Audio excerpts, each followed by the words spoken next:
लोग passive voice का इस्तेमाल क्यों करते हैं, थर्ड फॉर्म ही क्यों इस्तेमाल होता है, ये तमाम प्रकार की चीज़ों पे मैं वन बाय वन एक्सप्लेन कराऊंगा, बेसिक टू एडवांस। वो तो वीडियो के अंत तक बने रहे। राइट, वॉइस का मतलब क्या होता है, वर्ब्स। तो वर्ब्स की वॉइस हम लोग उसको बोलते हैं जहां पर आप परफॉर्म नहीं करते हो, आप बैठ जाते हो, बोलते हैं। तो रिसीवर ऑफ द सेंटेंस में डायरेक्ट क्या होगा, काम होगा। और डायरेक्ट काम करने के लिए और ये जो परफॉर्म होगा किसके द्वारा किया जाएगा, वर्ब के द्वारा किया जाएगा।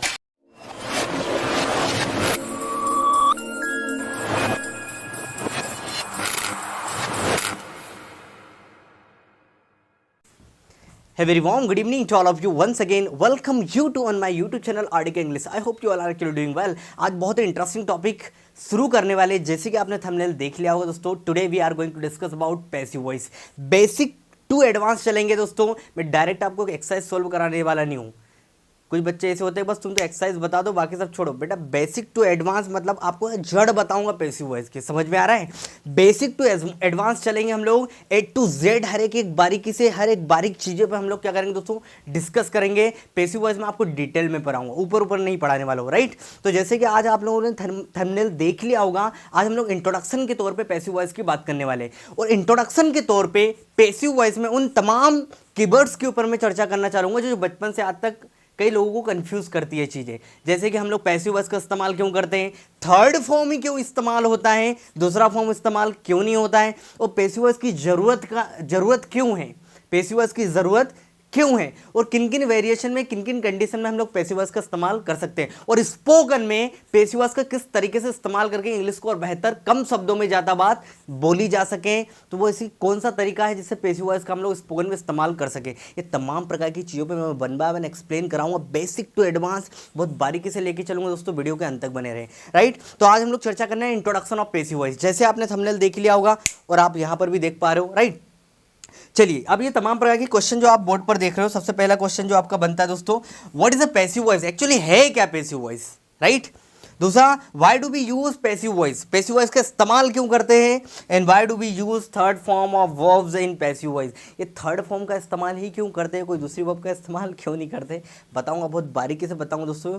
ये काफ़ी लंबे समय से मैं रिसर्च कर रहा हूँ कि थर्ड फॉर्म का इस्तेमाल क्यों करते हैं। राइट, आज मैं आपको क्लियर करा दूंगा। Right, and how to use passive voice in spoken. चलो वन बाय वन हम लोग समझने की कोशिश करें। सबसे पहले आप ये जान लो पैसिव वॉइस, पैसिव वॉइस छोड़ो, पहले ये समझ लो वॉइस जो होते हैं, वॉइस का मतलब होता है वर्ब।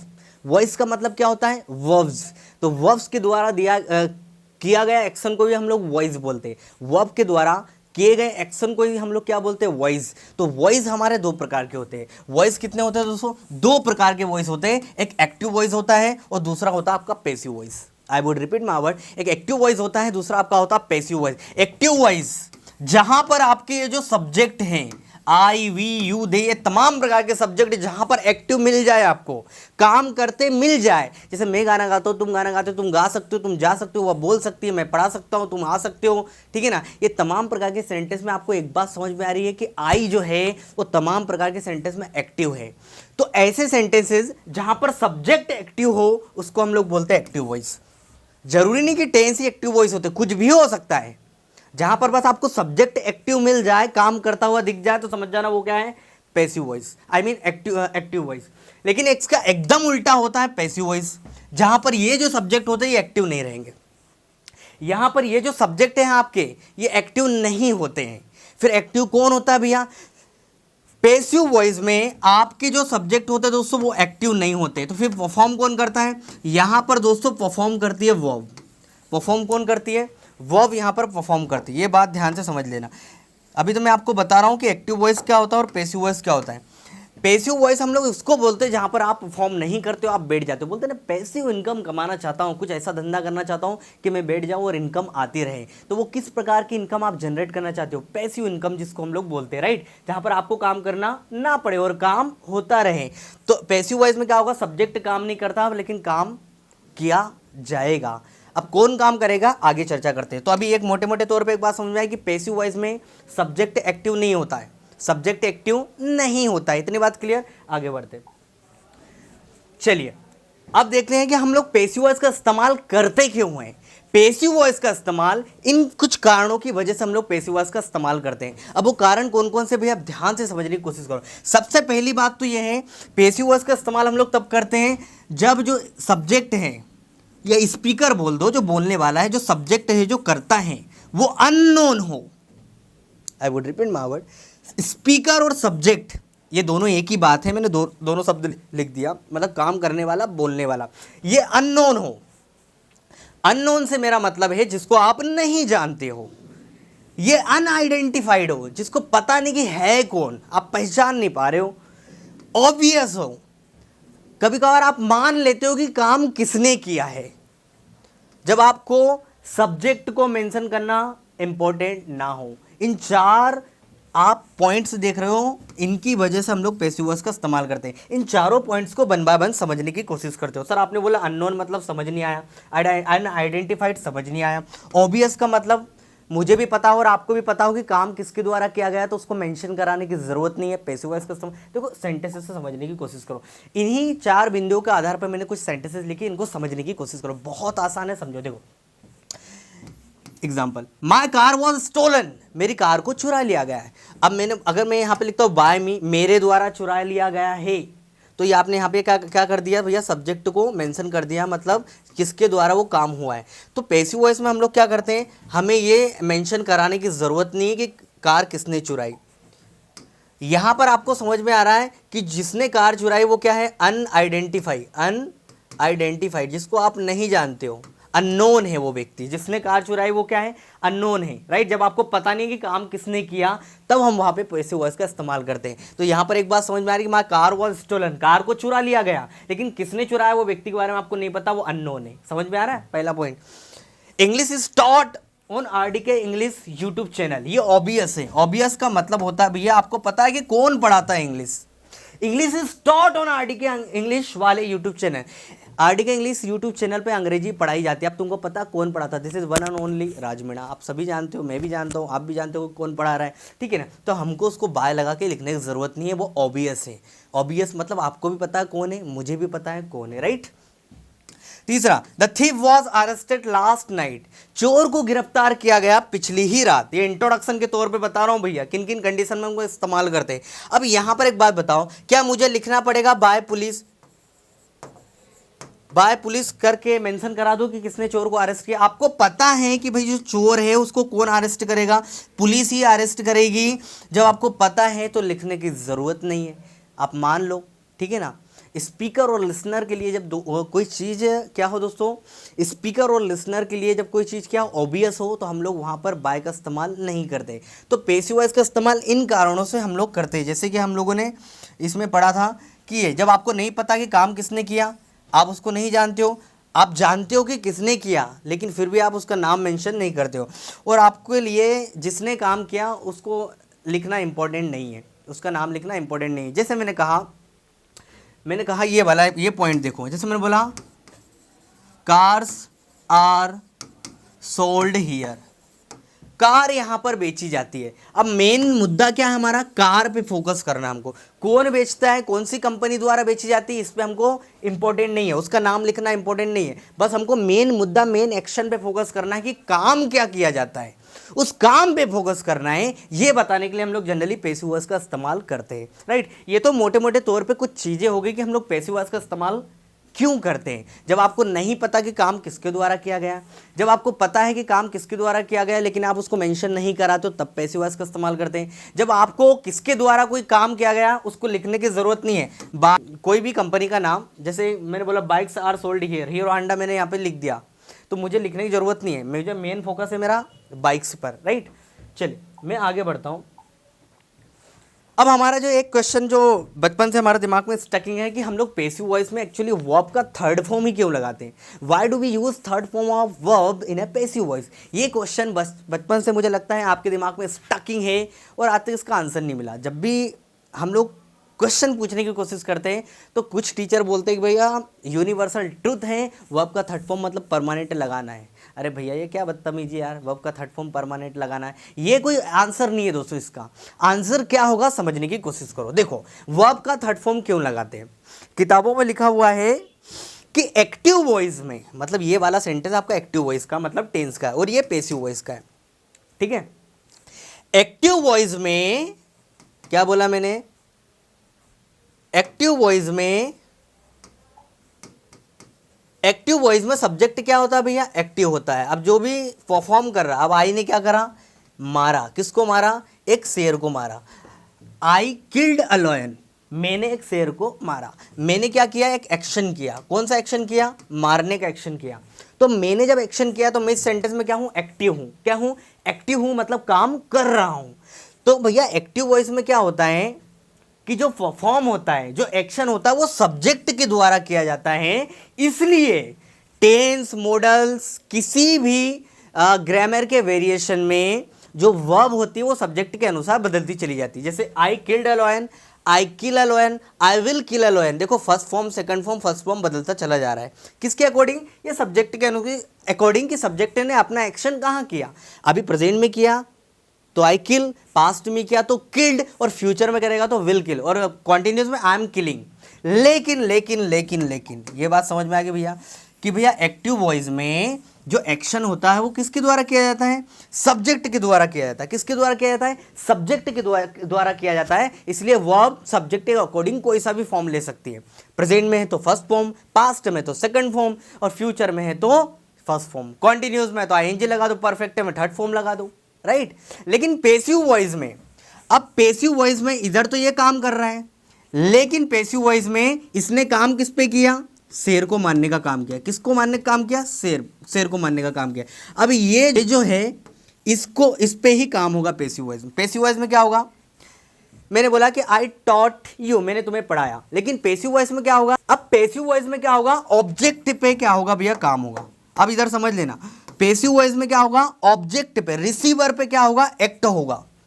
पेसिव वॉइस में रिसीवर पे एक्शन होगा, और वो एक्शन किसके द्वारा किया जाएगा, वर्ब के द्वारा किया जाएगा।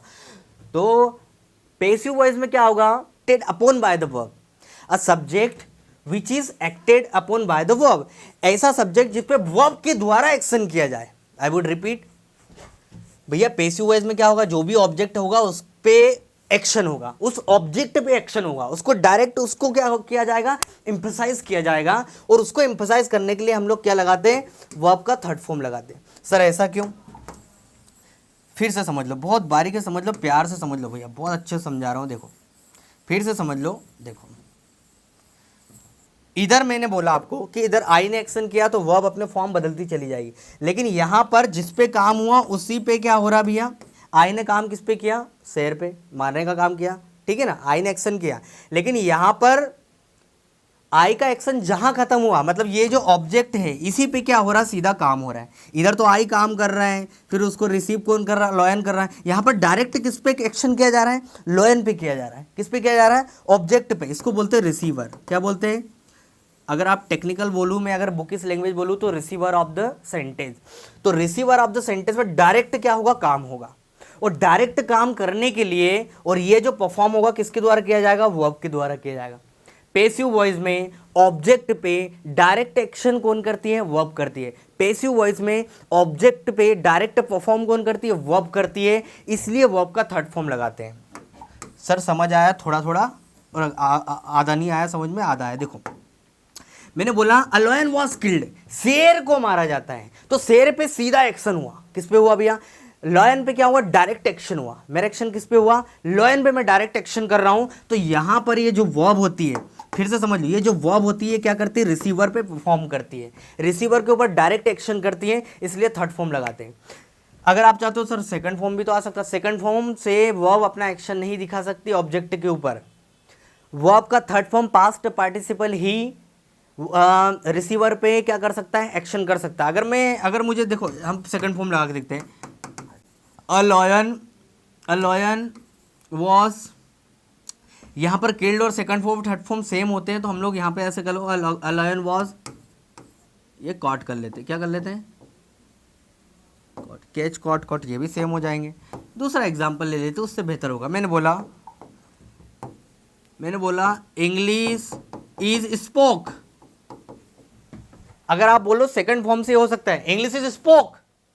अरे भाई सेकंड फॉर्म इस इंग्लिश पे कैसा एक्ट कर सकता है, पॉसिबल ही नहीं है। और वो एक्ट कौन करता है भैया, वर्ब का थर्ड फॉर्म ही कर सकता है। वर्ब का थर्ड फॉर्म सीधा रिसीवर पे एक्शन, अपना एक्शन एम्फसाइज कर सकता है। तो कुल मिला के कहने का मतलब ये है कि वर्ब का जो थर्ड फॉर्म होता है वो रिसीवर पे क्या करता है दोस्तों, एक्ट करता है, उसको एम्फसाइज करता है, उस पर एक्शन करता है। और ये दिखाने के लिए हम लोग वर्ब का थर्ड फॉर्म पैसिव वॉइस में इस्तेमाल करते हैं, बाकी कोई फॉर्म का इस्तेमाल नहीं होता, क्योंकि दूसरे फॉर्म से हम लोग रिसीवर पे एम्फसाइज नहीं कर सकते, दूसरे फॉर्म से हम लोग रिसीवर पे एक्ट नहीं कर सकते।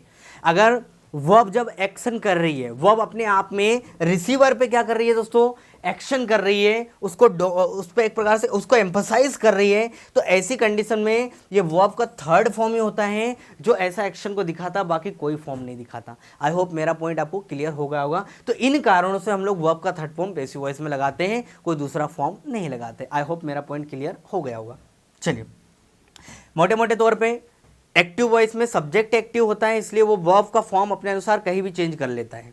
लेकिन पैसिव वॉइस में एक्शन किसके द्वारा किया जाता है, वर्ब के द्वारा परफॉर्म किया जाता है, किस पे, रिसीवर पे, ऑब्जेक्ट पे किया जाता है। तो हमेशा वर्ब सारे पैसिव वॉइस में थर्ड फॉर्म में ही आती है, क्योंकि हर जगह वर्ब ही परफॉर्म करेगी, सब्जेक्ट तो करेगा नहीं, हर जगह क्या करेगी, वर्ब ही परफॉर्म करेगी, इसलिए हर जगह वर्ब का थर्ड फॉर्म आता है पैसिव वॉइस में इसलिए वर्ब का थर्ड फॉर्म लगाया जाता है। चलो मूव टू द नेक्स्ट। अब देखो प्रेजेंट इंडेफिनिट टेंस में बेसिक तौर पे, इंट्रोडक्शन पे तौर पे देखो, ये होता है प्रेजेंट इंडेफिनिट टेंस का स्ट्रक्चर, सब्जेक्ट, वर्ब का फर्स्ट फॉर्म, एसीएस और ऑब्जेक्ट, ठीक है ना। ये होता है हमारा एक्टिव वॉइस। जब हम लोग इसका पैसिव वॉइस बनाएंगे, आज मैं सिर्फ आपको तरीके से, जबरदस्त तरीके से प्रैक्टिस कराने वाला हूँ, जब ये मैं पढ़ाऊंगा ना आपको स्टेप बाय स्टेप, तब पैसिव वॉइस में क्या होता है, ये ऑब्जेक्ट उठ के आगे जाता, ऑब्जेक्ट को क्या बना लेते हैं हम लोग, सब्जेक्ट बना लेते हैं, जिस पे काम होगा वो हमारा क्या बन जाएगा भैया, सब्जेक्ट बन जाएगा सेंटेंस का। या तो आप इसको ऐसे लिख लो, जैसा लिखा ऑब्जेक्ट को ऑब्जेक्ट लिख दो। अब हेल्पिंग वर्ब के तौर पे हम लोग क्या लगाते हैं, इज एम आर। भाई इज एम आर के बाद ही थर्ड फॉर्म इस्तेमाल किया जा सकता है, बिना इज एम आर के थर्ड फॉर्म यूज करना इम्पॉसिबल है। ग्रामरियन के आत्मा कांप जाएगी कब्र में से। इंग्लिश स्पोकन, इंग्लिश बोली गई, इंग्लिश बोली गई, इज एम आर नहीं आएगा तो पूरा सेंस नहीं जाएगा प्रॉपर तरीके। तो हम लोग प्रेजेंट में हेल्पिंग वर्ब लगाते इज एम आर, वर्ब जैसे मैंने बताया क्यों लगाते थर्ड फॉर्म, और यहाँ पर अब ये जो सब्जेक्ट है ये कहाँ चला जाएगा भैया, पीछे उठ के चला जाएगा। क्या किया हम लोगों ने, फिर से समझ लो भैया, जिनको पैसिव वॉइस का स्ट्रक्चर समझ में नहीं आता इधर समझ लो। अभी मैंने मोटे मोटे तौर पे स्ट्रक्चर भी बना लिया। सबसे पहले आपको पैसिव वॉइस का, ये प्रेजेंट इंडेफिनिट टेंस का स्ट्रक्चर है, एक्टिव वॉइस का, सब्जेक्ट V1 ऑब्जेक्ट एसीएस लगाना है। पैसिव वॉइस में इसको क्या करना है, इसको मेन सब्जेक्ट बना देना, जिस पे काम होगा वो सब्जेक्ट बन जाएगा। हम लोग रिटर्न के हिसाब से ये स्ट्रक्चर फॉलो करते हैं कि ऑब्जेक्ट को रख दिया आगे, is am are helping verb, verb कौन से फॉर्म में, थर्ड फॉर्म में, और उसके बाद में क्या लिख दिया, यहाँ पर एक शब्द होता है टेक्निकल वर्ड हम लोग लगाते बाय, और फिर लगाते सब्जेक्ट, ठीक है ना। यहाँ पर एक शब्द लिखते बाय, और बाय के बाद में हम लोग उस एजेंट का नाम लिखते जिसके द्वारा कोई काम किया जाता है। जैसे English is taught by me, मेरे द्वारा पढ़ाई जाती है, English is taught by me, by के बाद में मैं एजेंट हूँ जो मेरे द्वारा ये काम किया जाता है। लेकिन काम क्या किया जाता है, इंग्लिश को पढ़ाई जाती है, मेन काम क्या है, इंग्लिश को पढ़ाना। अब कौन पढ़ा रहा है, कई बार हम लोग बाय लगा के मेंशन नहीं करते, लेकिन हाल फिलहाल हम लोग यहाँ पर एक शब्द लगाते बाय, प्रेपोजिशन क्या लगाते बाय, और उसके बाद में रख देते हैं सब्जेक्ट, और आई मीन ऑब्जेक्ट। यहाँ पर आप ऑब्जेक्ट कर सकते हो, इस हिसाब से क्या कर सकते हो, ऑब्जेक्ट। देखो क्या किया मैंने, object, is am are, verb का थर्ड फॉर्म बाय, और ये हो गया यहाँ पर आपका सब्जेक्ट। तो ये पैसिव वॉइस का रिटर्न फॉर्म का स्ट्रक्चर भैया। रिटर्न में सब इस तरीके से ही पूछा जाता है आपसे, लेकिन बोलचाल में आप बाय को ड्रॉप कर जाते हो। कई बार मैं आपको अच्छे से प्रैक्टिस कराऊंगा उस चीज़ को। सबसे पहले क्या किया, ऑब्जेक्ट को आगे लाए, इज एम आर प्रेजेंट में हेल्पिंग वर्ब रखी, वर्ब का कौन सा फॉर्म भैया, थर्ड फॉर्म, और यहाँ पर आपको बाय लगाना है, फिर सब्जेक्ट रखना है, ठीक है ना। अब यहाँ पर मैंने कुछ स्ट्रक्चर लिखे टेंसेस के अनुसार, मतलब प्रेजेंट पास्ट फ्यूचर के अनुसार, इनको समझ लो भैया। ये स्ट्रक्चर देखो, सब्जेक्ट, वर्ब का फर्स्ट फॉर्म, अदर वर्ड, ये simple present, subject B2 other word, ये simple past, subject will V1 other word, ये फ्यूचर टेंस का, ठीक है ना। और आपको पता है इज एम आर। देखो प्रेजेंट इंडेफिनिट टेंस का स्ट्रक्चर ऐसा होगा, क्या करना है, सब्जेक्ट टू। अब देखो मैंने अभी आपको जो बताया, जिसमें हम लोगों ने क्या किया था, पीछे वाला जो भी ऑब्जेक्ट है उसको हम लोगों ने आगे ला के रख दिया, ठीक है ना। तो उसको आगे ला के रखा, तो आप या तो इसको ऐसा बना लो, देखो किताबों में ऐसा लिखा होता है भैया, ये होता है ऑब्जेक्ट, फिर लगाना आपको इज एम आर, और वर्ब का थर्ड फॉर्म, बाय और सब्जेक्ट, ये पैसिव वॉइस का स्ट्रक्चर होता है, रिटर्न में पूछा जाता है, राइट। लेकिन बोलचाल में आप क्या करो, एक बात बताओ मुझे, अगर आप इस ऑब्जेक्ट को आगे लेके आ रहे हो, इस ऑब्जेक्ट को क्या कर रहे हो, आगे लेके आ रहे हो, तो देखो ये लेके आ गया, मैं ये रख दिया। जब इसको मैं आगे लेके आऊंगा तो ये क्या बनेगा, सब्जेक्ट ही बनेगा ना, जिस पे काम होगा उसको सब्जेक्ट आप कंसीडर कर लो। या तो आप ऐसे चले जाओ या फिर आप ऐसे बना लो, दोनों ही एक ही बात है भाई। यहाँ पर आपको एक बात समझ में आ रही है, सब्जेक्ट पे काम हो रहा है, जो मेन सब्जेक्ट क्या है उस पर काम हो रहा है, और वो परफॉर्म किसके द्वारा किया जा रहा है, वो आपके द्वारा किया जा रहा है, सब्जेक्ट के द्वारा नहीं किया जा रहा है। तो ये रिटर्न के हिसाब से ये भी लिखा जाता है, आप ऐसे भी जा सकते हो, इस तरीके से। मैं भी आपको ये कंसिडर करा रहा हूँ भैया कि मैंने यहाँ पर इसको सब्जेक्ट माना है, उसके बाद में इज मार रखा है, और वर्ब का थर्ड। ओके गाइस, तो अभी मोटे मोटे तौर पे देख लो, सारे स्ट्रक्चर देख लो, मैंने सभी के स्ट्रक्चर अफर्मेटिव स्ट्रक्चर लिख रखे हैं। आपको सिर्फ समझना है कि भैया इसमें कैसे आइडेंटिफाई करें। देखो, अगर प्रेजेंट की बात करें तो प्रेजेंट का जो स्ट्रक्चर होगा सिंपल सा है, कुछ नहीं है, subject is am are, verb का थर्ड फॉर्म, ऑब्जेक्ट लगाना। पास्ट में क्या करोगे, सब्जेक्ट वाज वर, वर्ब का थर्ड फॉर्म, ऑब्जेक्ट। फ्यूचर में क्या करोगे, पैसिव वॉइस की बात कर रहा हूँ, सब्जेक्ट विल बी, वर्ब का थर्ड फॉर्म और object, subject will be, verb का थर्ड फॉर्म और ऑब्जेक्ट, राइट। एक मिनट हो गया।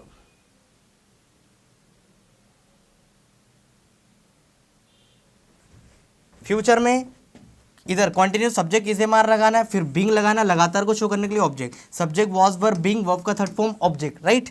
Subject has have been, verb का थर्ड फॉर्म ऑब्जेक्ट, और हैड बीन, वर्ब का third form object, and will have been, verb का थर्ड फॉर्म ऑब्जेक्ट। ये सिर्फ मैंने आपको अफर्मेटिव पैटर्न यहाँ पे मार्क किया, राइट। जल्दी हम लोग हर एक पैसिव वॉइस को पांचों पैटर्न के माध्यम से एक्सप्लोर करूंगा, राइट, और बहुत डिटेल में आपको बारीकी से लेके जाऊंगा दोस्तों, बेसिक टू एडवांस तमाम प्रकार के पैसिव वॉइस के ऊपर हम लोग चर्चा करेंगे। लेकिन ये इंट्रोडक्शन पार्ट था जिसमें मैंने मेन मुद्दों पर बात की है कि पैसिव वॉइस का इस्तेमाल क्यों करते हैं, स्पोकन में कैसे कर सकते हैं, ये भी मैं आपको बताऊंगा जल्द, जब हम लोग शुरुआत करेंगे तब, राइट दोस्तों। तो this was all about actually introduction of passive voice. I hope कि आपको कुछ नया सीखने को मिला होगा। अगर आपको वीडियो जरा भी पसंद आया दोस्तों तो चैनल को लाइक करें, सब्सक्राइब करें, and don't forget to click on the bell icon, ताकि रोज आने वाले वीडियो की नोटिफिकेशन आपको बिल्कुल समय पे मिल जाए। तब तक के लिए till then keep practicing, have fun, Jai Hind everyone.